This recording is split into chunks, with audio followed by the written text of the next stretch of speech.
Europe 1 13h. Et Europe 1 13h continue jusqu'à 14h avec vous, Thomas Schnell, et vos deux débatteurs, les journalistes et écrivains Vincent Roy et Joseph Massescaron. Alors, la gauche parviendra-t-elle à tomber d'accord sur une mesure, l'abrogation de la réforme des retraites? Mathilde Panot, la chef de file des députés insoumis, en appelle désormais à la responsabilité des députés des autres formations, puisque elle va déposer une proposition de loi pour abroger la réforme des retraites. Est-ce que ça peut passer? Ça peut passer, comment voulez-vous que cela passe? Ça peut passer, il va falloir faire une alliance, puisqu'il n'y a aucun texte ne peut passer en réalité, puisqu'il n'y a aucune majorité. Alors, si vous me dites que le Rassemblement national est favorable à l'abrogation de la retraite, je vous dis oui, ça peut passer, c'est-à-dire avec une alliance Rassemblement national, LFI, PS et les écologistes. Voyons voir, ça serait quand même un sacré truc, non? Je vous propose qu'on accueille en ligne avec nous Léa qui est avec nous. Bonjour Léa, bonjour. Vous êtes sur Europe 1 et vous avez 24 ans, vous venez de l'Aude. Selon vous, est-ce que ce serait responsable d'abroger la réforme des retraites? Alors pour moi, je trouve ça irresponsable. En plus d'être cohérent, on a tous compris que c'était un programme plus vendeur et racoleur que sérieux.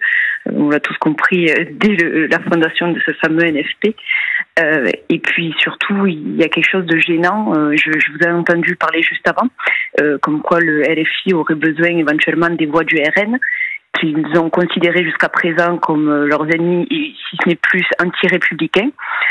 Donc c'est vrai que cette demi-mesure de si vous allez dans mon sens, je vous aime bien, on peut se mettre d'accord, mais sinon tout ce qui sort de l'extrême droite, on l'entend pas, on l'écoute pas, on n'en veut pas, malgré qu'il y a eu 11 millions d'électeurs qui ont voté en leur faveur. Merci Léa. Joseph Massescaron, c'est ça qui va bloquer, c'est les voix du RN. Ce matin, Laurent Jacobelli, un des porte-parole, assure que le Rassemblement national votera en faveur de la proposition de loi. Mais oui. C'est le baiser du diable? Oui, mêler ces voix au Rassemblement national, mais quelle horreur! C'est aussi nous faire oublier qu'un certain nombre de textes sont passés durant ces 2 dernières années, dans le début de cette législature, de la législature, de la dernière législature, grâce au vote du Rassemblement national.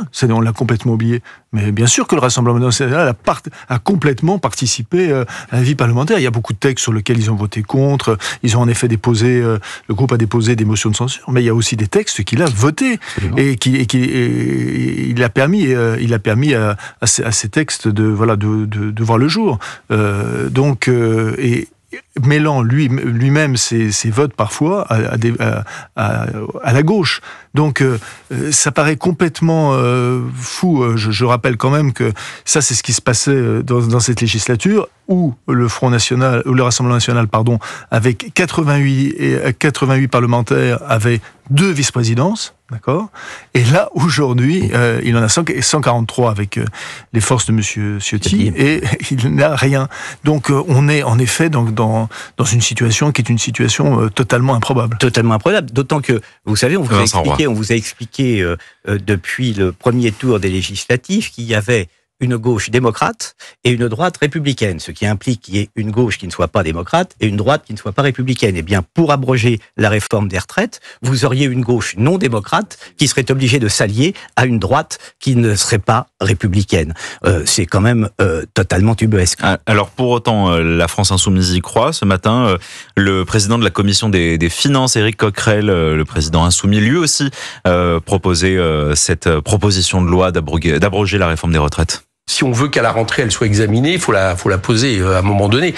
La loi d'abrogation de la réforme des retraites, qu'elle passe comme je souhaite, proposée par un gouvernement nouveau Front populaire dès septembre, parce que c'est une des premières mesures qu'on prendrait si nous gouvernons demain le pays, ou qu'elle passe par une proposition de loi. Aujourd'hui, il y a une majorité à l'Assemblée pour l'abroger. Voilà, je mets ma main sur le feu là-dessus. Alors, est-ce que c'est un aveu de faiblesse de la part de la France insoumise qui parlait d'abroger cette réforme des retraites par décret et qui finalement fait une énième proposition de loi? Un aveu de faiblesse, je ne sais pas. Là. Il suffit de compter le nombre de sièges.